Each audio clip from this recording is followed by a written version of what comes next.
everyone. So today I am joined by Robi, who is the growth lead at Enate. What is Enate, you hear me ask? So Enate is essentially a B2B SaaS tool that lets you view, manage, and track businesses and workflow. Essentially, they work with big enterprises all across the world. And today, we're going to find out all about what Robi does with Enate. So welcome to Zero Calorie Marketing, Robi. Thank you, sir. It's nice to be here. Thank you for coming in. And I think we kind of had this conversation nearly half a year ago, when we met and we discovered your love of podcasts. Indeed. It's been a long time coming, this one. It is, and we have some cracking podcast recommendations that Robi is going to give you, which is going to be later on in the script. So we're looking forward to discovering that in more detail. So Robi, what exactly is a growth lead? Well, there's probably many answers to this. Growth and marketing are words that get bandied around quite a lot, or indeed growth marketing. I guess in the most general sense, a growth lead is somebody who can go into a company and have an impact on revenue wherever that is in the funnel. So that might be optimizing top of funnel leads, that might be working on kind of middle of the funnel conversions, or that might even be working with customer service or CX teams to deliver revenue on that side of things. So that's kind of what, in my mind, a growth lead does. My role is, although it's a growth lead job, it's very much kind of, I sit within a marketing team, so my role is, although I have growth lead on my CV, it's typically more of a kind of traditional marketing role. I work in kind of the top to the middle of the funnel area, working both on kind of demand generation and also brand campaigns. So that's kind of my day-to-day. So essentially it's like the role of a traditional marketer, but mixed in with a bit of like, this kind of new role which is coming around in like CRO, revenue officer, where you're close to the commercials and at the same time you've got half a foot on marketing. Would that be fair? Or? I would say so, yeah. I would say broadly a growth lead has a little bit more license to roam around the business and see what they can impact, whereas a marketing person takes a more sort of traditional marketing approach and does more top of the funnel. That's not to say that a marketing person shouldn't get involved in things like price and products and all of that good stuff, the full piece that marketing people talk about so regularly. But yeah, that's sort of roughly how I would define it. Many people would have many other different definitions though, so don't take that as read entirely, but that's just my 2 cents. In terms of, I want to get straight into it, in terms of you've had a few roles within your career, and you've worked for many different companies and organizations of different shapes and sizes. What are the typical challenges that marketing managers face, or growth leads face, essentially? Sure. I think the first one particularly is focus. One of the things in startups that is true of all startups is that we have limited resources and limited time, always. That's true of large companies as well, but it's particularly true of startups. And the thing that kills time and resources and money is a lack of focus. So being really clear around what you're trying to achieve in what time frame and making that measurable is super important. I would say as a rule of thumb, it's best to do 2 or 3 things really well to a kind of 9 out of 10 standard than it is to do 10 things to a kind of 3 out of 10 standard, for example. So if you can get really clear in your mind about what you're trying to achieve and how you're trying to achieve it, you can funnel resources into the right areas. I would also say this is a really sort of traditional marketing problem, but differentiation is key. And what I mean by that is, differentiation has always been a challenge for marketers, but particularly these days. I read a stat recently that every individual sees 10,000 marketing messages a day, which is insane, right? If you think about that as a figure, it's an insane number. So the ability to cut through that, and that doesn't mean cutting through on the level that massive companies with big budgets cut through, like Coca-Cola or Apple, for example, but it does mean cutting through to your particular audience with your particular message in a way that is compelling. So that's probably challenge number 2. And attribution, if I can say that correctly, is always a challenge for marketers, but particularly I think in B2B. In B2C, it can be easier to attribute sales to a particular channel, particularly within paid, for example. Whereas within B2B, the sale tends tends to be much more complex. It tends to be a much longer process, and you're also, it's a sale that isn't entirely owned by marketing people. It's owned by salespeople and pre-sales people as well. So attributing where that sale has come from and what's impacting that sale is a much tougher nut to crack within the B2B marketing space than it is within B2C. So those are three areas that I find challenging, I guess. I mean, I think you can probably make a whole podcast about attribution. Sure. Essentially, like from my kind of own anecdotal evidence and also having spoken to a few marketing managers, do you kind of, even though you're seeing conversions coming from different kind of channels, would you have a kind of a gut feeling towards what's actually driving, moving the needle, from when you're seeing leads or sales coming through from the inside? Yeah, 100%. I think data is important, and that's always going to be the case. But I don't think you can ignore the more sort of qualitative gut feel stuff, and particularly within a complex sale within B2B, you can get, and talking to salespeople is great for this, right? You can get a gut feel of a salesperson really quickly about what's working and what's resonating within the market.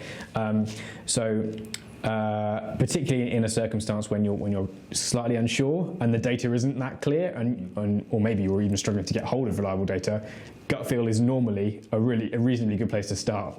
In my mind, I think you can overcomplicate attribution quite a lot in some senses. Normally, if it feels right, it's probably not the worst thing to do. Yeah, I mean, I think from my own kind of experience as a small business, we know that if we do activity X, then leads come in, and if we, emphasize cold approaches or put out more content on social media, then there is actual direct traction. So, I agree with you.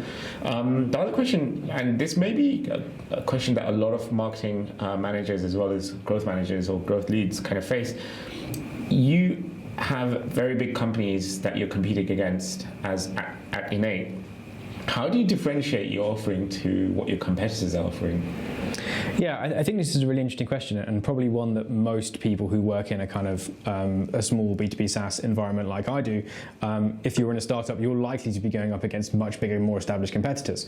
That is that can be a strength in some ways, in the sense that how we think about it is, and our competitors as a large businesses, like, let me give you some examples, like, so ServiceNow, Pega, Appian are huge businesses, and we're relatively small. However, everyone in our market and everyone in our space and everyone who could potentially be a buyer of our product has heard of those businesses before. And so their frame of reference is ServiceNow, Pega, Appian, traditional BPMs is what we call them. We can use the fact that people will understand a bit about those businesses to differentiate ourselves against them. So we can almost say, well, you know who ServiceNow are, but our proposition is that we're faster, we're cheaper, we're more flexible than what you already know.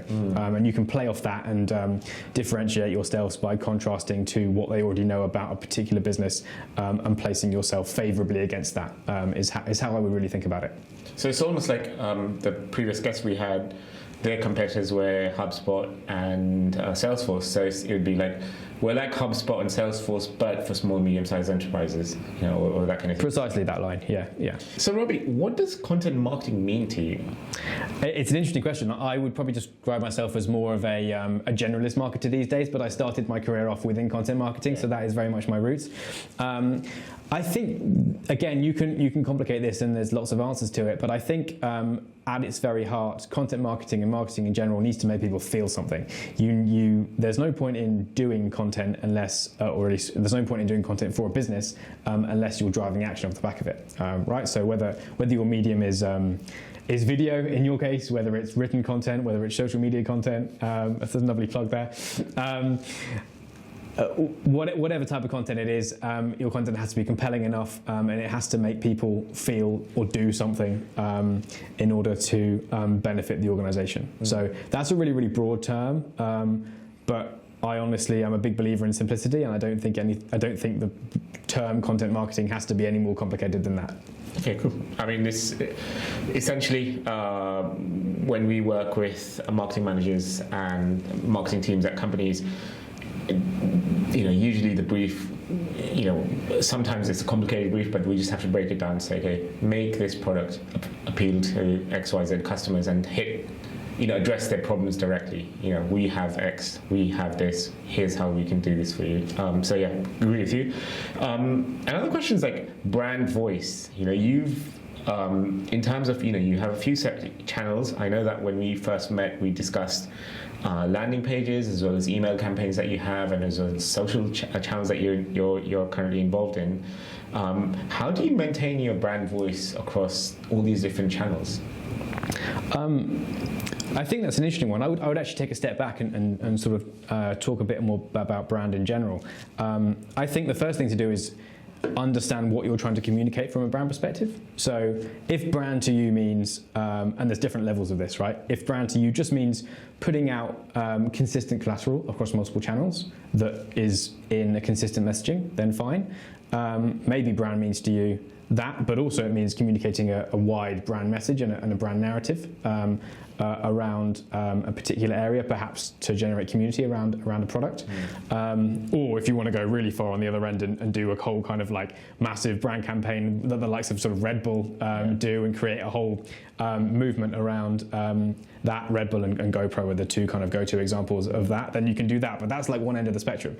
So kind of when you're thinking about brand, I would figure out where you sit and what is appropriate for your business. For Enate, for example, going and flinging a guy out of space. What did that guy who Red Bull do? Jumped out of... Yeah, he's the highest ever jump from outer space. Yes. Yeah. God, no. Yeah, him. So we're not going to do that. That's not going to be part of our brand strategy. Exclusives here. So yeah. And by the way, it's absolutely fine if your intention to build a brand is just to put out some consistent brand messaging. Sometimes that's good enough for lots of businesses. That's absolutely fine.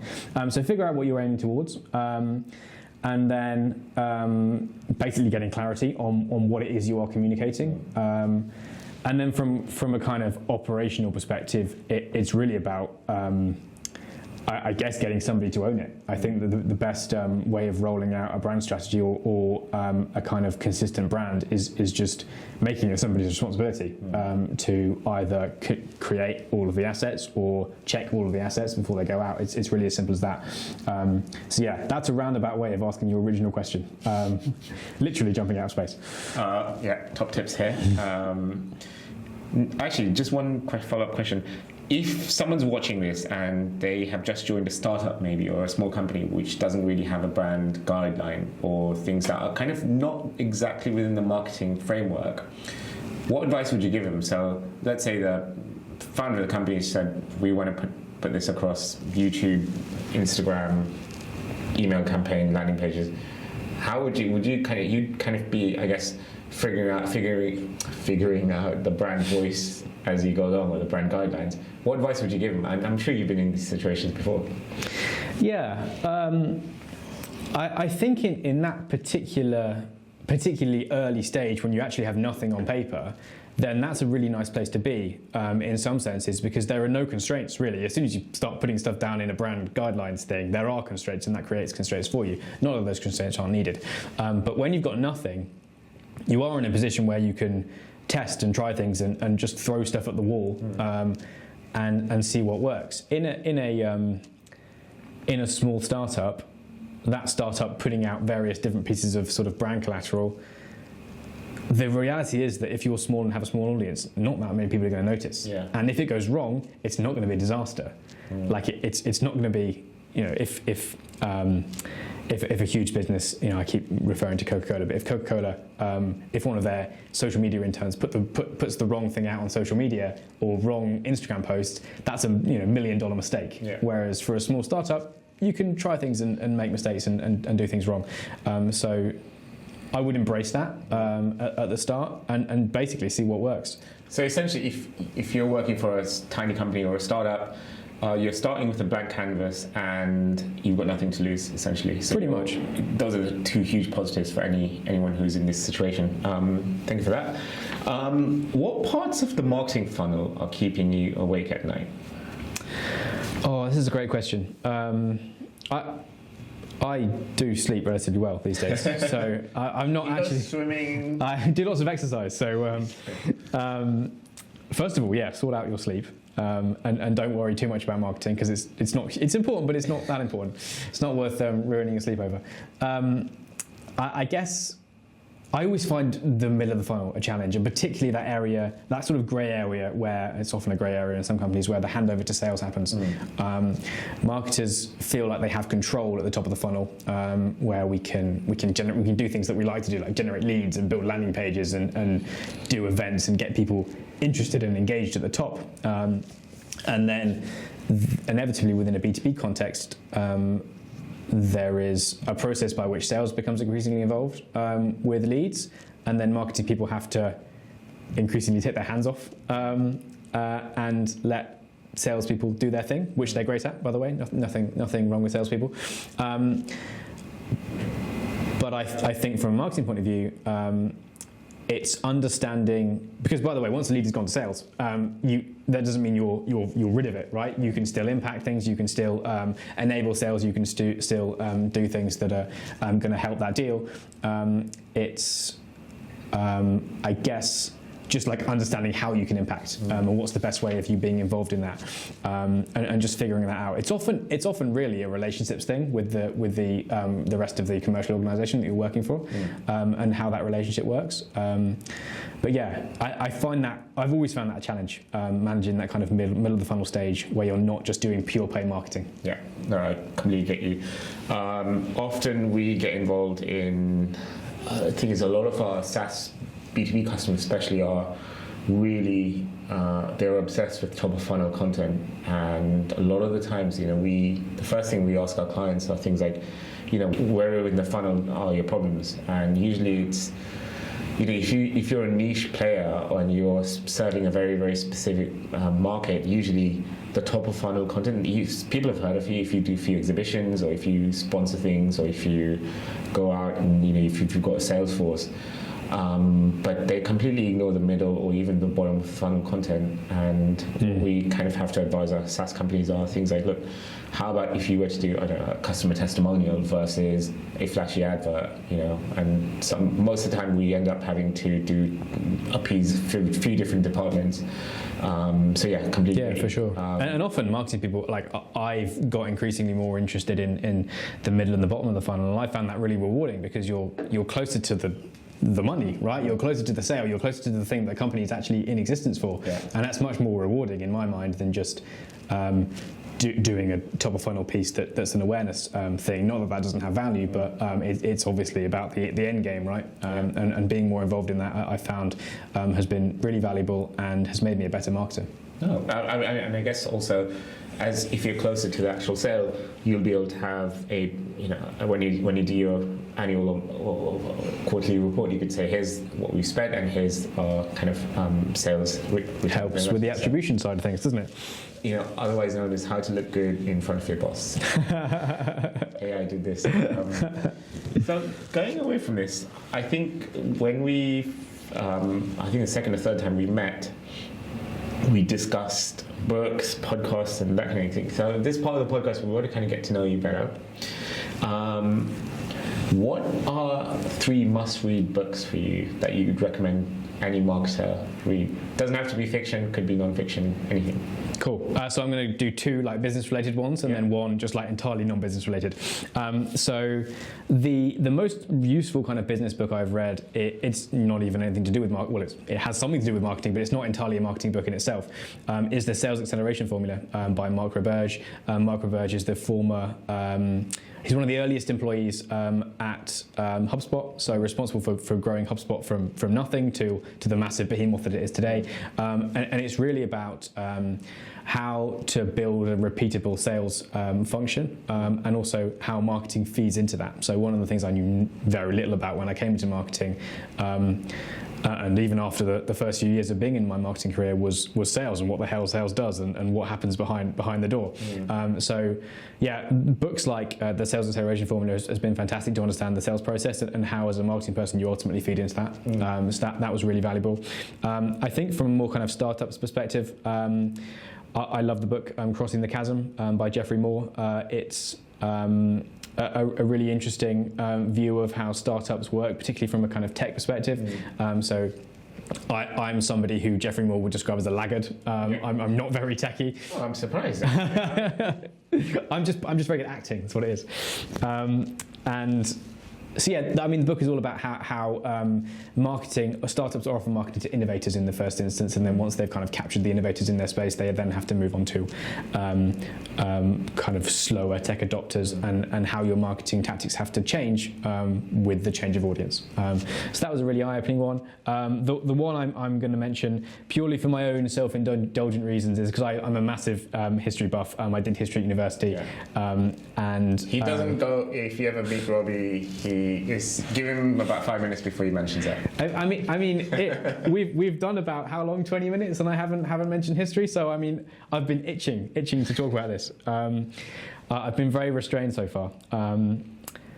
So yeah, some of you may have heard, dear listeners, the Napoleon biopic, the Ridley Scott movie that's coming out in a few weeks' time. I think actually next week. Oh. So in preparation for that, I can't sit through a historical movie without going, oh, is that true? Oh, is that true? Oh, I don't know. Did that really happen? So in preparation for the movie, I've read a big sort of, you would call it a doorstop book, 800-page biography of Napoleon, to understand, the true historical character behind the movie. And it's I couldn't recommend it enough. It's been fantastic. So anyone who's interested in history, anyone who's interested in cinema, anyone who's interested in the world should read this book. So that's my pitch.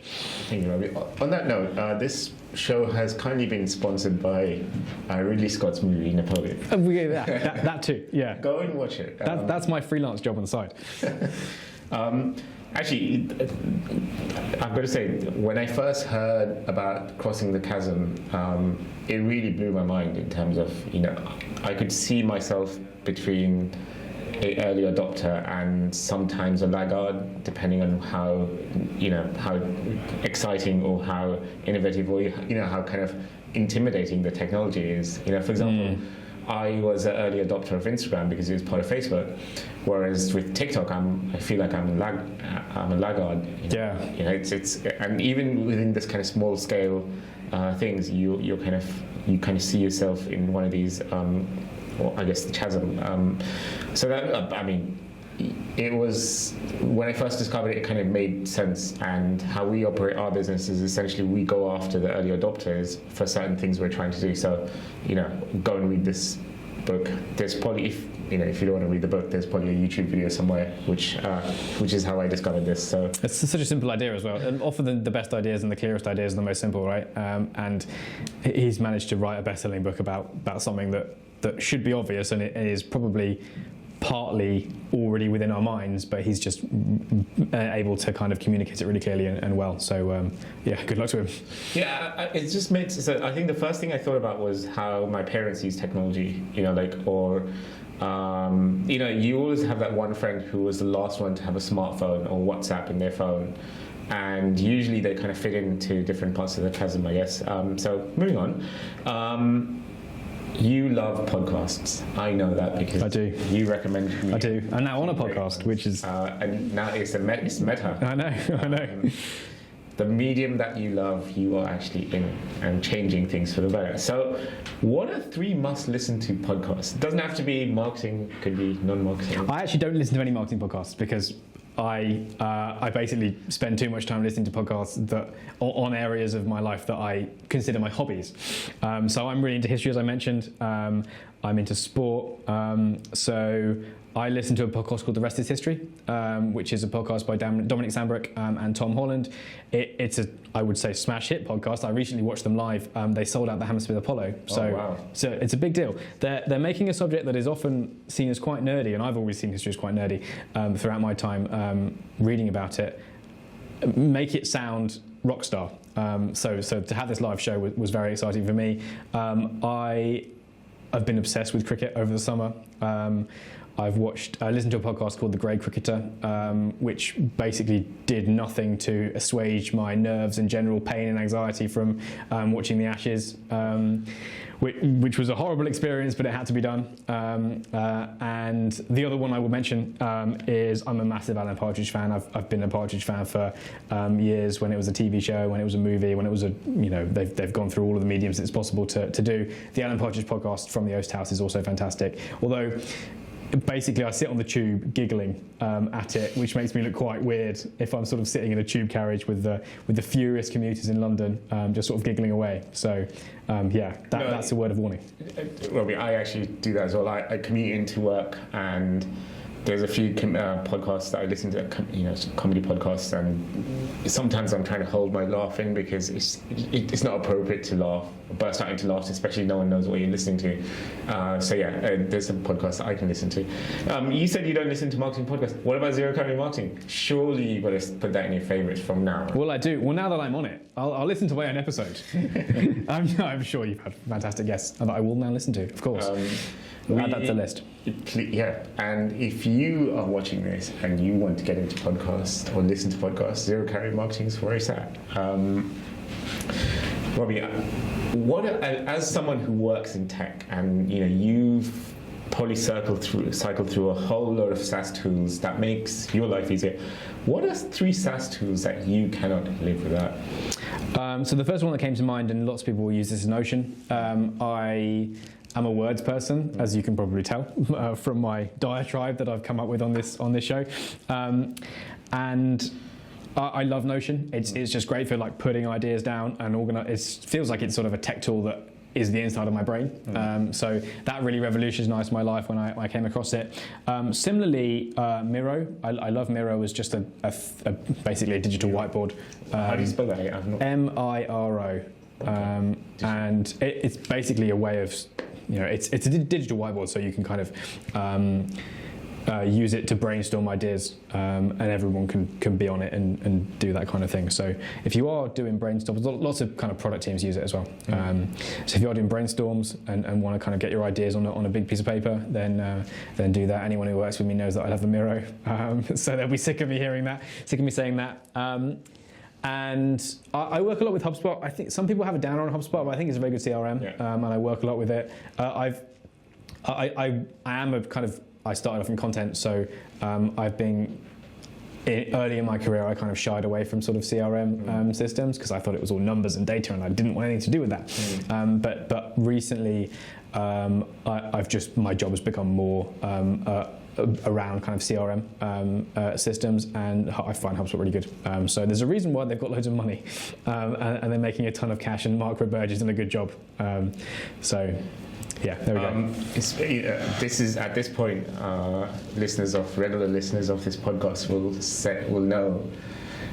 If anyone from Notion, Miro, or HubSpot is actually listening, and you want to give away some of that cash that you're making and sponsor a podcast, a homegrown podcast like this, then we're looking for sponsors. So get in touch. Definitely do that. That was such a smooth segue. It was brilliant. Proud of that.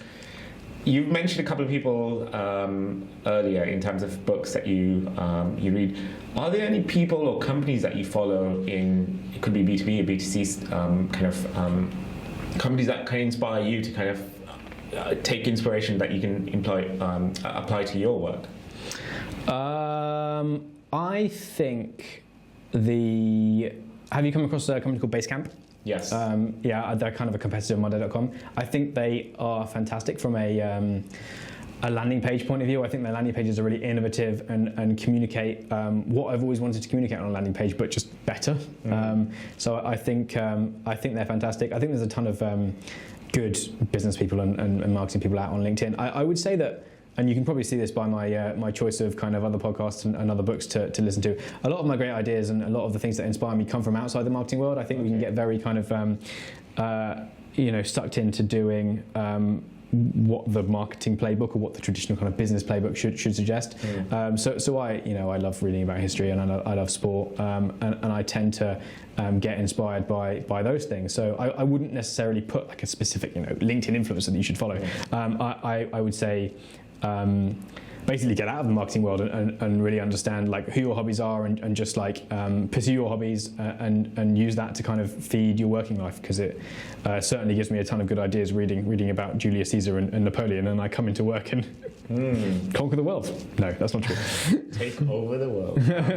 No, I agree. Some of them, like there was a point where I was just churning through loads and loads of business, marketing, sales books, and I think it came to a point where all the ideas, all the books were kind of almost repeating themselves, and same analogies that you could see from one kind of marketing would kind of be applied, it would pop up somewhere else.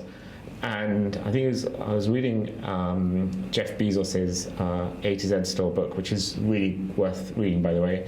And I think he said something along the lines of the best ideas came to him when he was reading fiction and novels or drama or whatever it may be. And after, I think I went through a phase where I was reading almost like a book a week. It got to around 150, which sounds a lot, but at that time, I was kind of churning through books, didn't really have much of a life. That was the old you. That's the old me. Nothing much has changed since then, but I just don't read as much.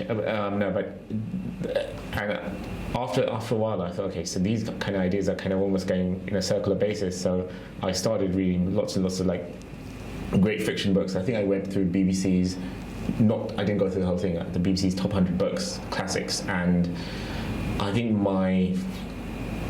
the ideas came so much more crystallized because you can make analogies from what this character is thinking versus, you can look at the scientific paper and say if you do X, if you change your landing page to purple, then whereas it's more like drama and kind of fiction books really gives you an idea of how people are motivated in ways that you wouldn't really consider. So I completely agree with and also history. If you don't learn from your mistakes, then you're bound to repeat it over and over again. 100%. And I think I was actually going to ask you this earlier. There was a TikTok thing, trending thing that was going around, which said you go to someone and say, when was the last time you thought about the Roman Empire? I don't know if you know. Oh yeah. I've got some stick for this because I do think about the Roman Empire quite a lot, and there are several women in my life who went, "Is this really true?" And I went, "Yeah." I mean, in your case, it is actually absolutely true. It's legitimately true. Yeah. I don't know. Lots of sort of millennial men are fairly sad and sort of wistfully think about the Roman Empire, I guess. But there was, I think it was a funny kind of cultural moment and a kind of viral moment because there was an element of truth in it, and I was certainly one of those people who it resonated with. No, completely. I mean, we're in Tower Bridge, and there is the Roman walls. I think about it every day when I walk exactly. past. So, see. And sometimes I throw a coin at it, just to kind of to placate the gods of our ancestors. Exactly. Last thing, what advice would you give to marketing managers or anyone who's watching, who's in a marketing professional? I would say two really simple pieces of advice. Don't try and do too much. I think there's so many options that you can do within the marketing space. You can come into work and say, I can do these 10 different things, I can execute on 10 different channels, we can do 10 different events or whatever. Realistically, the more you do, the less well you'll do those things in terms of quality of execution. So I would say basically find out what works for you, find out those 2-3 things that work for you. I kind of alluded to this earlier, and basically just do it really well, and don't try and fall into the trap of shiny object syndrome of running after, you don't have to make a TikTok account, for example. You don't have to make a Discord community or whatever. You just do what works for you. And then I would just say, probably related to that, carve out time to just think. Thinking is really underrated, particularly in a startup world where results and generating demand in the marketer's point of view, it is paramount. But you don't get there without actually thinking through what you're doing, rather than just going execute. So yeah, you can actually save yourself a lot of time in the long run by just like taking a step back, thinking about stuff. And yeah, as Jeff Bezos said, your best ideas tend to come from you not trying to think deliberately and solving a problem. It just sort of comes to you. So yeah, those two things. Don't try and do too much, and make sure you have time to think. Cool. My mum, one of the advices that she gave me was, I love these maxims, Robbie. Don't do one thing at a time, and if you can't finish something, then don't start. You know, so it was more like at that time I was really stressed out, and she's like, just if you're going to start something, finish it, or if you're not going to finish it, just don't do it, and then just do one thing at a time. And I was doing my masters at that time, and it really helped me. Final words: how can people get hold of you if they want to, catch up, maybe ask you about the Roman times, or get more podcast recommendations? Well, I mean, I'm always happy to chat about the Roman times or whatever times you want to talk about in history. So if you're up for that, give me a shout. I'm a slave to LinkedIn, so like a lot of people are. So just give me a shout on LinkedIn, Robbie O'Cleary, and yeah, you can contact me there. Well, Robbie, thank you so much for being on the show. We had a lot of fun. We did. Meeting with you and also learning about what you do. We will hopefully have you on in the future and learn more about what you're up to. And hopefully when you find and discover more interesting podcasts, you will send them to me. Thank you again, Robbie, and I don't know. Thank you again. Thank you, Sats. Thank you for having me on. See you soon. Bye-bye.